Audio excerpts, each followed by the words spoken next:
इस तरीके का कंटेंट अब सोशल मीडिया पर परोसा जा रहा है। आपने तरह तरह की जो है उल्लू एप्स है, आप सोचिए एडल्ट एप्स अलग से बनी हुई है, वेब सीरीज अलग से बनी हुई है, लिव इन रिलेशनशिप का कल्चर बढ़ गया है, वन नाइट स्टैंड का कल्चर बढ़ गया है, लोग हम बदन बहुत आसानी से किसी के साथ भी हो जाते हैं, क्योंकि मर्यादा क्यों खत्म होती जा रही है। Everybody wants immediate results, immediate lust, immediate happiness, तात्कालिक सुख। उसके लिए चाहे उसको क्राइम करना पड़े, उसको लिए उसे नशा करना पड़े, कुछ इलीगल एक्ट करना पड़े। जो हमारे पास बहुत ज्यादा नंबर ऑफ वैरायटीज हो गई है, क्या कहीं ना कहीं इसका बहुत बड़ा इफेक्ट आप मानते हैं जो रिलेशनशिप्स खराब हो रही है? जैसा आप कंटेंट देखेंगे वही सब सबकॉन्शियस में जाएगा। हेलो, स्वागत है आपका। दिल्ली 24 देख रहे हैं आप और मैं हूं आपके साथ लता।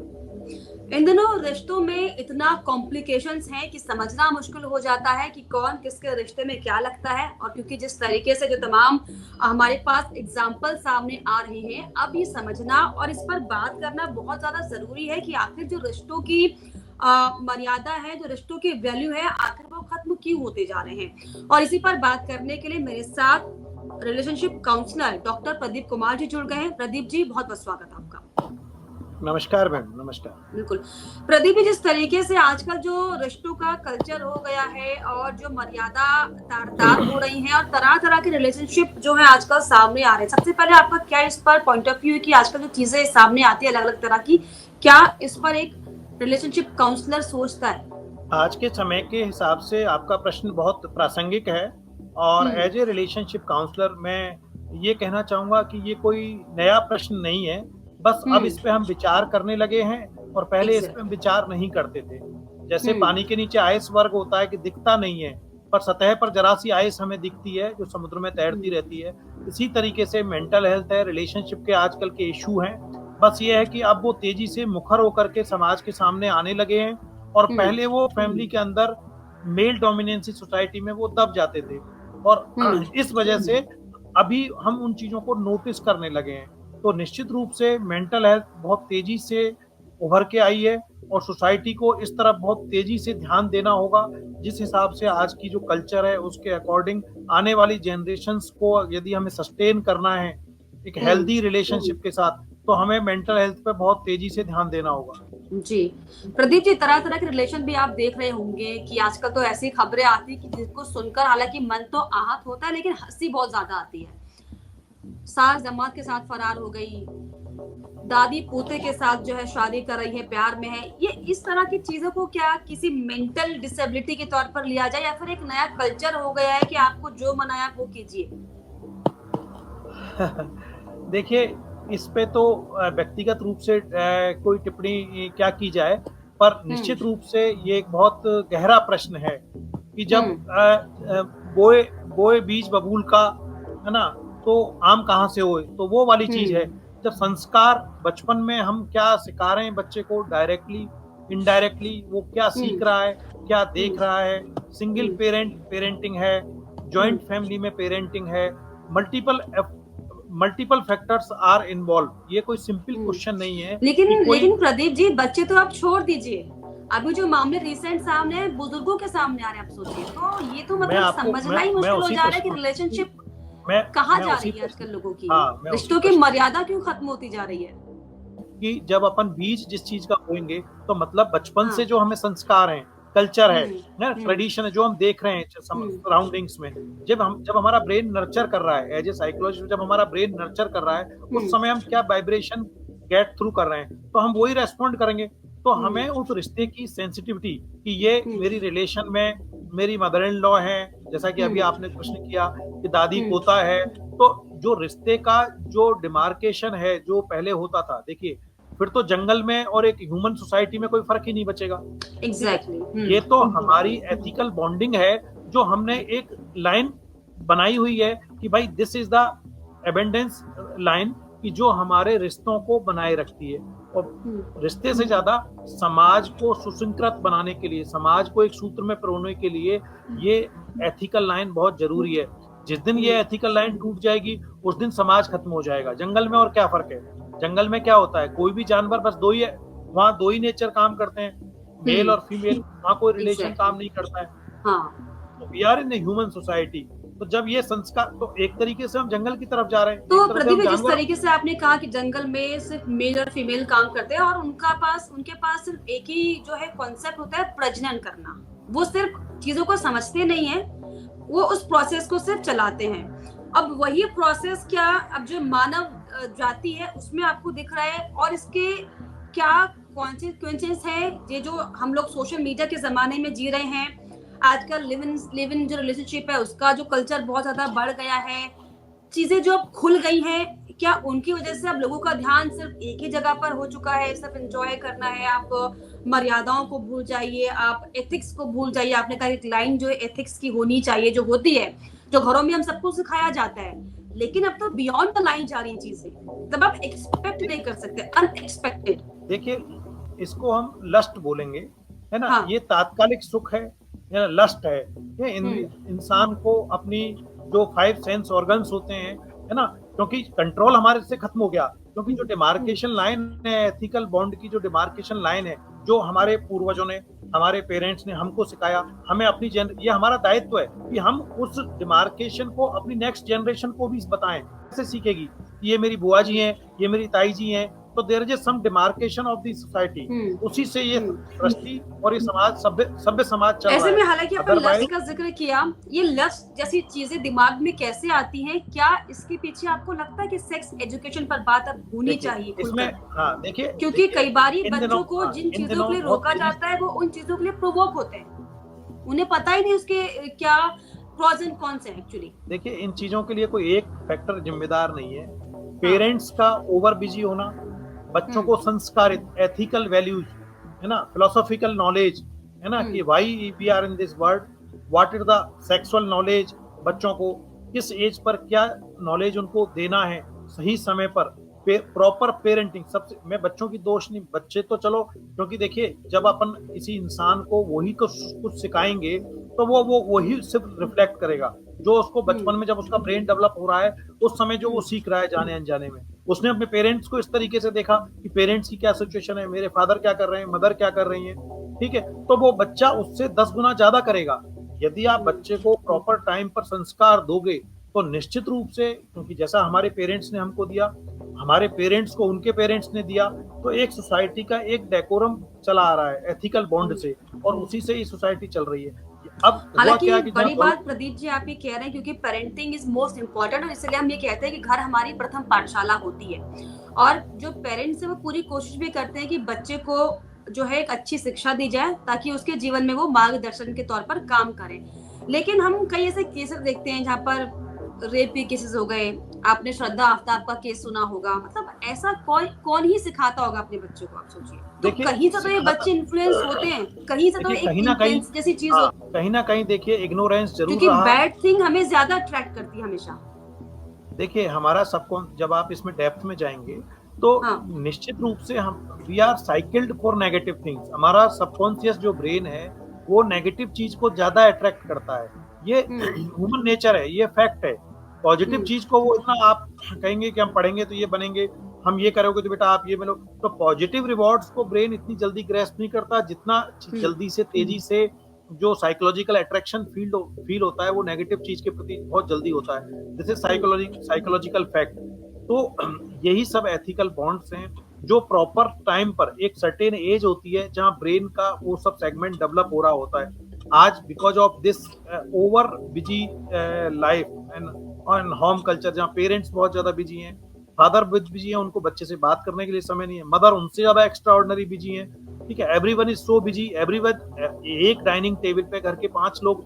It is very surprising. मैंने अभी कुछ दिन पहले वीडियो देखा कि बच्चे पेरेंट्स की मैरिज एनिवर्सरी पर या बर्थडे मनाने किसी रेस्टोरेंट में गए और चारों के चारों, दोनों बच्चे, बॉय एंड गर्ल, दोनों बच्चे और पेरेंट चारों अपने मोबाइल पे लगे हुए हैं, और they went to that restaurant for celebration of their parents marriage anniversary।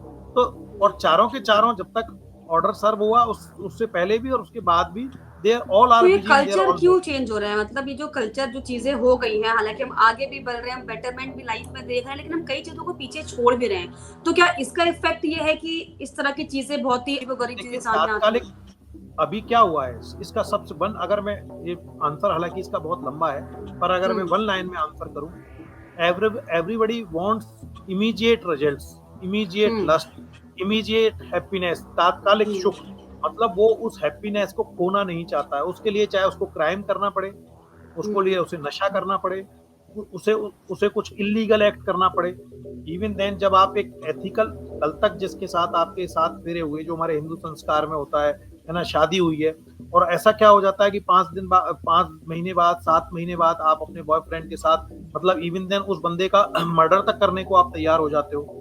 ठीक है, आपका वाइब्रेशन मैच नहीं हो रही है, आपकी फ्रीक्वेंसी मैच नहीं हो रही है। चलो बहुत बार ऐसा हो सकता है, इट्स कैजुअल, दो लोग अलग विचारधारा के हो सकते हैं, दो लोग अलग ब्रिंग इन ब्रॉट अप से आ सकते हैं। ये भी दरअसल एक न्यू ट्रेंड है कि आपकी विचारधारा और आपका कॉम्बिनेशन मैच नहीं हो रहा, क्योंकि पहले जो होता था शादी ऐसे ही होती थी, without any combination, without any. तो पर इस लेवल तक की घृणा, इस लेवल तक का इरिटेशन, इस लेवल तक का कि वो आप एक मर्डरर बन जाएं, आप कत्ल कर दें दूसरे का, तो ये तो एक साइकोपैथिक हो गया सिचुएशन। ये हमारा एक सभ्य समाज कभी भी अलाउ नहीं करेगा, ना आज करेगा ना कल करेगा। मतलब आपने लीगल एक्ट को अंजाम दे दिया, एक इलीगल एक्ट को अंजाम दे दिया, इसका मतलब उसमें बंदे में तो कॉमन सेंस ही नहीं है। जिस बंदे की वजह से आप उसका मर्डर कर रहे हो, ना तो आप उसके साथ रह पाओगे पूरी जीवन, जेल में रहोगे, और जिसके साथ आप शादी होके आए थे वो क्षण भर के खुशी के लिए कुछ भी करने को उतारू हो जा रहे हैं। लस्ट का आप जिक्र कर रहे हैं, क्योंकि जिस तरीके से आजकल जो लिव इन रिलेशनशिप का कल्चर बढ़ गया है, वन नाइट स्टैंड का कल्चर बढ़ गया है, लोग हम बदन बहुत आसानी से किसी के साथ भी हो जाते हैं। क्या इसकी वजह से लोगों की मेंटालिटी जो है रिश्तों को निभाने की वो बदल चुकी है? देखिए, निश्चित रूप से रिलेशंस में, एथिकल बॉन्ड्स में बहुत ज्यादा डाइल्यूशन हुआ है। ठीक है, समाज की नीड है ना, गर्ल्स का बहुत तेजी से आत्मनिर्भर होना, जॉब के लिए। पहले क्या होता था, एक कंबाइंड फैमिली होती थी, बहुत ज्यादा आउटगोइंग कल्चर नहीं थी। ठीक है, पहले एक परिवार में चीजें एक सुसंकृत रहती थी, क्योंकि कंबाइंड परिवार हुआ करते थे, जहाँ दादी है, बुआ है, नानी है, ताई है, जहाँ आपके सारे रिलेशन, अगर कुछ भी, अगर मान लो छोटा मोटा कुछ प्रॉब्लम है भी हस्बैंड वाइफ के बीच में, तो वो जो अपने एल्डर्स हैं वो बहुत आसानी से छोटी छोटी चीजों को, कि हमारे साथ भी ऐसा हुआ था, तुम परेशान मत हो, शुरू में ऐसा होता है, सब एडजस्ट हो जाएगा। आज क्योंकि न्यूक्लियर फैमिली है, वो लोग जॉब पे, कोई बेंगलोर रह रहा है, कोई पुणे रह रहा है, कोई हैदराबाद रह रहा है, सिंगल है, तो कोई भी मेंटल हेल्थ, मेंटली कोई भी क्रंच आता है, या तो आप गूगल जाओगे, या यूट्यूब पे जाओगे, या सराउंडिंग फ्रेंड्स के पास जाओगे, जो घर के जो एल्डर्स थे, जो फोर फाइटर्स थे, जो उसको बचाने वाले थे उस कल्चर को, उनके पास तो एडवाइस देने आज की तारीख में कोई जा ही नहीं रहा है। तो जिस तरीके से आपने कहा कि आजकल जो है घरों का कल्चर भी चेंज हो है, क्योंकि महिलाएं जो है वर्किंग हो गई है, अब वो नॉन वर्किंग नहीं है, सिर्फ हाउसवाइफ नहीं है, जो कि मुझे ऐसा लगता है कि एक अच्छी चीज भी है, क्योंकि हर व्यक्ति को आगे लाइफ में बढ़ने का अधिकार है। और अब क्या आपको लगता है कि ये हमारे समाज, हाँ, ये हमारे समाज शास्त्रियों ने नहीं सोचा था, ये इसका एक बहुत बड़ा दुष्परिणाम होगा। ठीक है, ये निश्चित रूप से। चलिए प्रदीप जी, आपने बड़ी बात ये कही कि दुष्परिणाम ये हो सकता है, तो क्या आपको लगता है एज अ काउंसलर, क्योंकि एज अ काउंसलर जो है मुझे लगता है वो किसी जेंडर का नहीं होता, वो रिलेशनशिप काउंसलर होता है, तो एज अ काउंसलर क्या आपको लगता है कि जो सिस्टम चेंज हुआ है, अब क्या इस सिस्टम के हिसाब से अब रिवाज भी चेंज होने चाहिए, क्या माहौल भी चेंज होना चाहिए क्या, या हम लोग एकदम बाबा आदम जमाने के टाइम से जो चीजें फॉलो कर रहे थे, क्योंकि अब समय बदल गया, वातावरण बदल गया, क्लाइमेट चेंज हो गया, तो आपको भी बदलना पड़ेगा, ऐसा कोई फॉर्मेट होना चाहिए क्या? नहीं, देखिए, मेल और फीमेल एक बराबर का रिश्ता है ना, वहाँ कोई छोटा है ना कोई बड़ा है। ठीक है, ये आज तक चला आया था कि भाई मेल डोमिनेंट सोसाइटी है, पर नाउ द सोसाइटी है, देखिए अब भी यार कंधे से कंधा मिला के चलना है। ठीक है, इमोशनल स्ट्रेंथ जहाँ अपन कह सकते हैं, फिजिकल स्ट्रेंथ सब मेल में ज्यादा होती है, अपन जैसा सुनते आए है ना, कह सकते हैं, पर जहाँ बात आती है इमोशनल स्ट्रेंथ की, फैमिली स्ट्रेंथ की, फैमिली वैल्यूज की, तो वो तो मदर का और फीमेल का कोई मुकाबला ही नहीं है। वो तो मेल कहाँ से आएगा, अगर जन्मदात्री जन्म ही नहीं देगी तो मेल कहाँ से आएगा, तो वो तो मूल आधार है, फीमेल तो उस पूरे ब्रह्मांड का मूल आधार है, तो उसको तो अपन इग्नोर कर ही नहीं सकते। अगर उसको आप हीन दृष्टि से देखोगे, उसको आप दबा के रखोगे, नीचे रखोगे, तो वो तो कभी, वो समाज कभी आगे बढ़ ही नहीं सकता, वो समाज तो मतलब कहीं ना कहीं आप ही मानते हैं जो फीमेल जनरेशन आगे बढ़ रही है, ये एक बड़ी वजह है ऐसा? हाँ, बट हम उसका मुखर रूप देख रहे हैं, कई जगह हमने, मैं ये नहीं कह रहा कि सभी जगह ऐसा होता है, कई जगह हमने ऐसा देखा है। अभी अभी मैंने, मेरा खुद का पर्सनल ऑब्जर्वेशन है, जो बैड हैबिट्स हैं, जैसे होता है ना कि बहुत सदियों तक हमें दबा के रखा गया, तो अभी मैं कई बार, मैं मेरा खुद का पर्सनल एक्सपीरियंस, कई पार्लर्स में मैं जाता हूँ, मैं वहां देखता हूँ जितनी भी बैड हैबिट्स हैं, आइदर अल्कोहलिज्म, आइदर स्मोकिंग, और आइदर मैं देखता हूँ कि girls are taking consuming more rather than boys.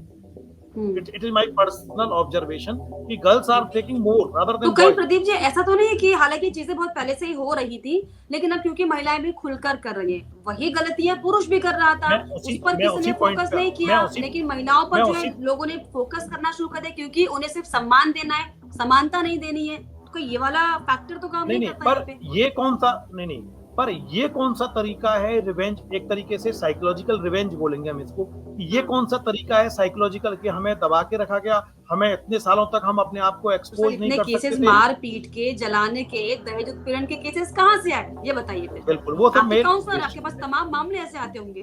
ठीक है, मैं ये नहीं कह रहा कि मेल कम दोषी है किसी चीज के लिए, या फीमेल कम दोषी, कोई नहीं है, ये सोसाइटी में जो चीजें बनी हुई है, जो बुनी हुई है पहले से, समाज को एक सिस्टम, कोई भी एक ऑफिस होता है तो वहाँ एक डेकोरम होता है, या कोई स्कूल का मैं एग्जांपल लेता हूँ, वहाँ एक प्रिंसिपल की नीड है, वहाँ एक वाइस प्रिंसिपल की नीड है, फिर टीचर्स हैं, फिर एक कोऑर्डिनेटर है, देयर इज अ सिस्टम, तब जाकर के वो एक स्कूल कोऑर्डिनेशन से चलेगा।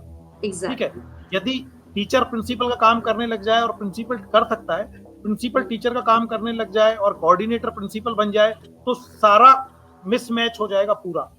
ठीक है, जिसका जो फंक्शन है, ठीक है, same with the family and married life. जिस दिन अगर आज एक कपल अगर इस बात को समझ ले कि मेरी फैमिली के, चलिए ये तो बात रही शादीशुदा जिंदगियों की, चलिए मान लिया कि अगर महिलाओं के पास उत्पीड़न होता है तो वो मुखर हो जाती है। अगर हम अब शादी को छोड़ दें, आजकल जो केसेस आ रहे हैं वो नॉन शादी के ज्यादा आ रहे हैं। तमाम काउंसलर ये कहते हैं कि उनके पास ऐसे जो है युवा आते हैं जो कि लिव इन में रह रहे हैं, अब उनके पास तो कोई बाउंडेशन नहीं है, कोई जिम्मेदारी नहीं है, उनको लेकर आप क्या कहेंगे? ठीक है,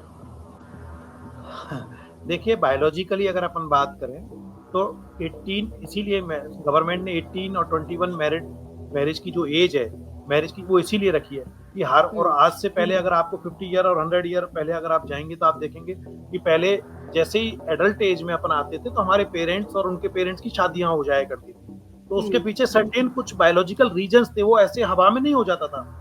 ठीक है, अपने जितने भी अपन ने राम भगवान से लेके कृष्ण से, किसी को भी, मतलब कितनी अपनी पूरी हिस्ट्री में आप कहीं चले जाओ, है ना, उसके पीछे कुछ सर्टेन रीजंस थे। ठीक है, वो अब क्या हुआ है, क्योंकि कैरियर हमारा सेट होता नहीं है उतनी जल्दी से, 25 20, तो लेट मैरिज होती है। जब लेट मैरिज होती है तो being a psychologist, being a doctor, there is a certain biological needs, there are some emotional needs, उनको आप इग्नोर नहीं कर सकते, वो फिजियोलॉजिकल नीड है। एक वर्ड है बायोलॉजी, एक मेडिकल साइंस में, फिजियोलॉजिकल नीड। जैसे हमें भूख लगी तो हमें खाना चाहिए, उसका कोई अल्टरनेट नहीं है। आप, ठीक है, खाना नहीं मिलेगा तो आप बिस्किट खाएंगे, बिस्किट नहीं खाएंगे तो आप कुछ चाय पियेंगे, तो देयर इज ए नीड। मैं एक बहुत इंपॉर्टेंट बात कर रहा हूँ, same with the human behaviour need, कि ह्यूमन के साथ एक बायोलॉजिकल नीड है। अगर हार्मोन है मेल का, तो मेल का हार्मोन रिएक्ट करेगा, इसको आप, इट्स अ नेचुरल प्रोसेस। तो यही बहुत बड़ी बात है प्रदीप जी, जो फिजिकल भूख अब लोगों की बढ़ गई है, चाहे वो मेल हो चाहे वो फीमेल हो, क्या यहीं पर सारी चीजें खराब हो जा रही है? क्या यहीं पर सारे एथिक्स बिगड़ जा रहे हैं? लोग कुछ भी करने को तारू हो जा रहे हैं। मुस्कान का आपने केस देखा होगा, अपने पति को उसने काट के ड्रम में डाल दिया, उसके बाद एक केस सामने आया, अपने पति को मार के सांप बगल में रख दिया, उसके बाद एक केस सामने आया कि सास दामाद के संग भाग गई क्योंकि वो अपने पति से खुश नहीं थी। तो क्या यही एक बहुत बड़ा कारण है?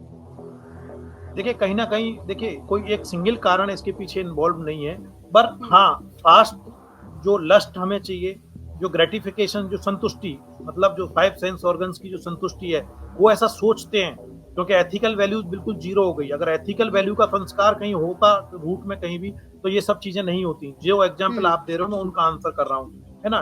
ना वो आगे सोच रहा है, ना वो पीछे सोच रहा है, वो सिर्फ उस मूवमेंट को सोच रहा है।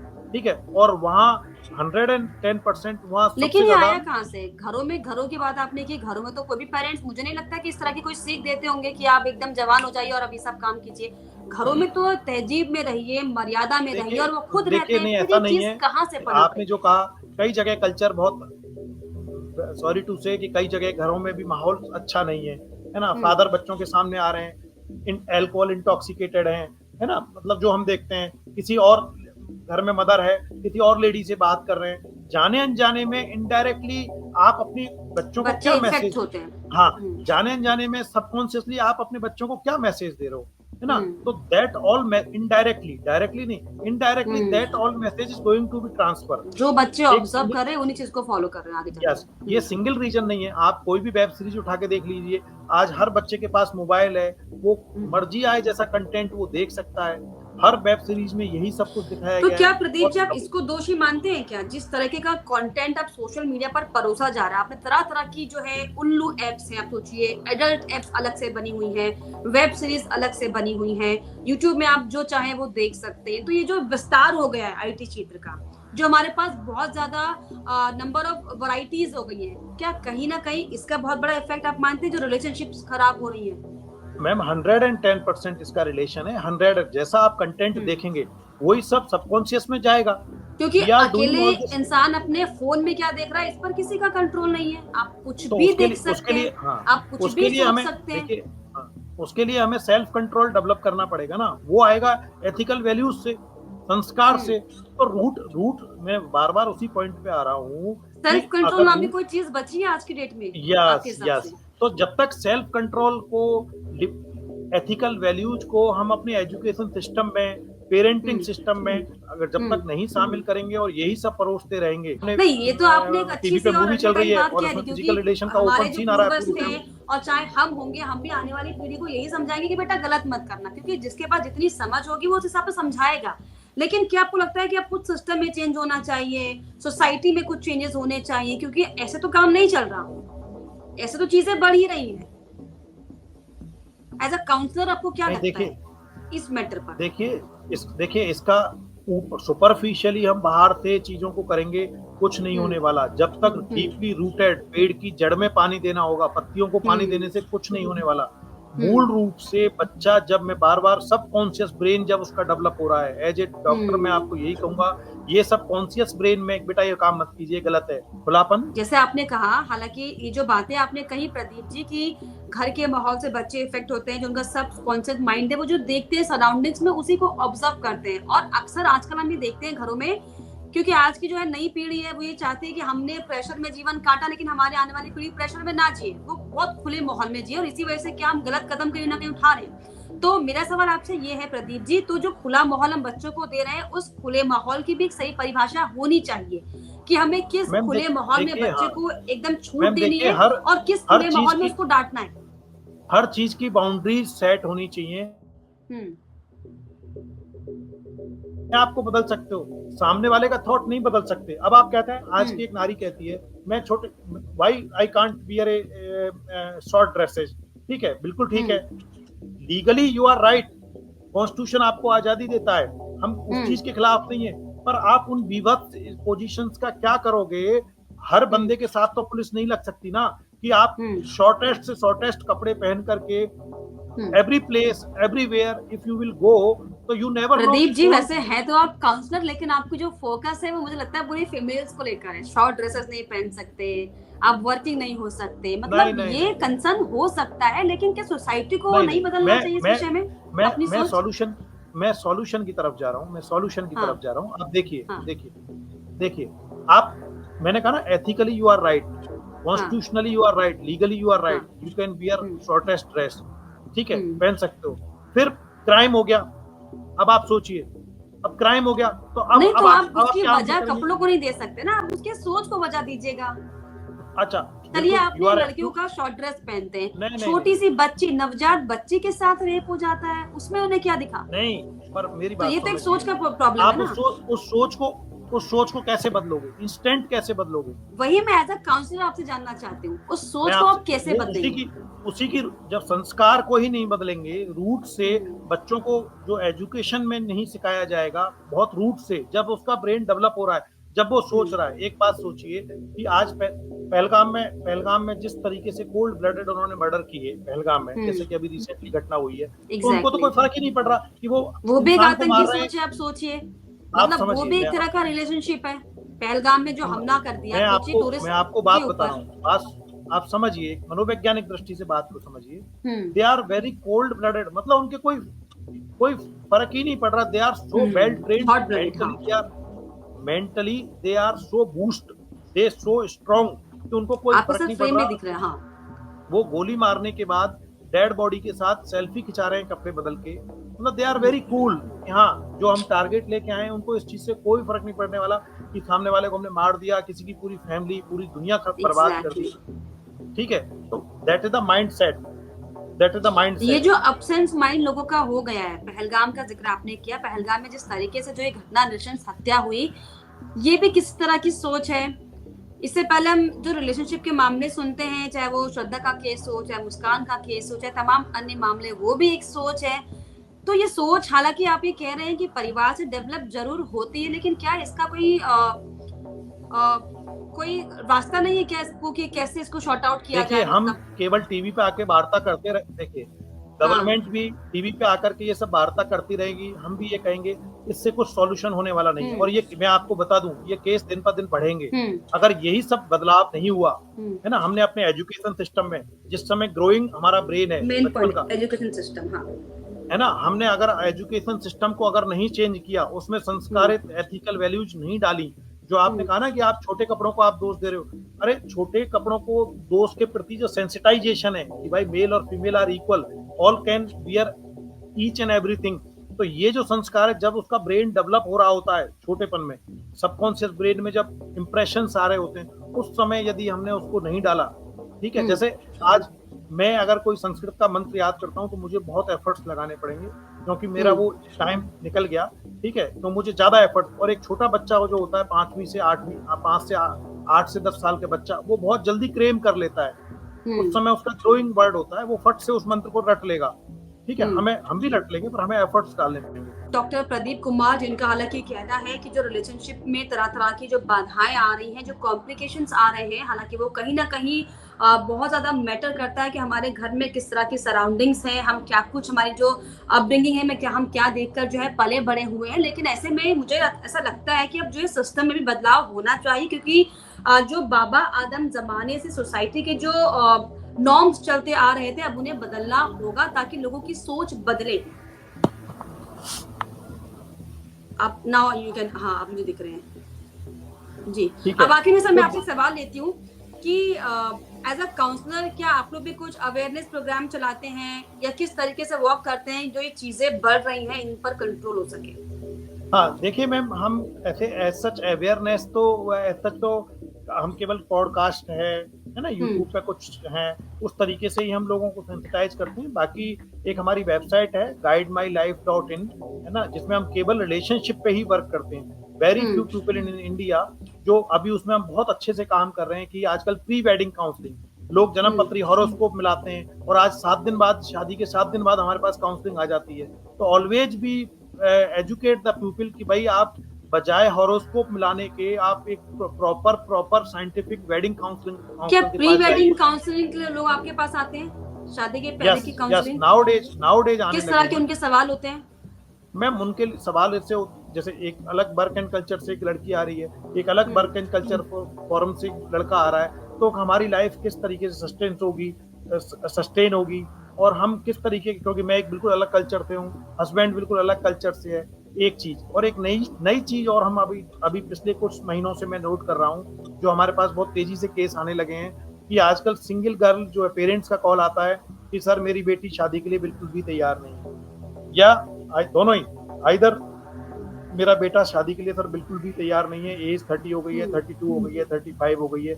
ये केसेस डे बाय डे रहे हैं कि सर शादी को लेकर के बहुत फियर है उसके अंदर। सराउंडिंग केसेस को देख करके, जो टॉपिक आपने आज उठाया है उसी टॉपिक से रिलेटेड टॉपिक है ये, और सर वो शादी के लिए बिल्कुल तैयार नहीं है। सराउंडिंग्स में डिवोर्स सेटिस्फैक्शन और नॉन सेटिस्फैक्शन को लेकर भी आपके पास कोई कपल काउंसलिंग के आते हैं क्या? चाहे वो प्री 100% वो just after the marriage cases जितने भी आते हैं, शुरू में जो जस्ट अर्ली मैरिज, मतलब विद इन 6 मंथ ऑफ जो केस आते हैं, या विद इन 1 ईयर ऑफ जो केसेज आते हैं, उनमें 99 में वर्ड देखिए, परसेंटेज नोट कीजिए आप, 99% रीजंस वही होता है एकमात्र। जब आप उनको एक्सप्लोर करते हो तो 98 से 98-9% रीजन वही होता है। सुपरफिशियली आपको रीजंस बहुत सारे दिखेंगे, है ना, ये कपल इसलिए आया है, इसके इनकी आपस में फ्रीक्वेंसी मैच नहीं होती, इनका ये रीजन, नथिंग। जब आप उसको एक्सप्लोर करते हो, इधर मेल साइड और इधर female side, there is a great difference in sexual satisfaction, है ना, ये इज माय एक्सपीरियंस। चलिए, बहुत शुक्रिया आपका तो देखिए समय देने के लिए। ठीक है, thank you, thank you, thank you.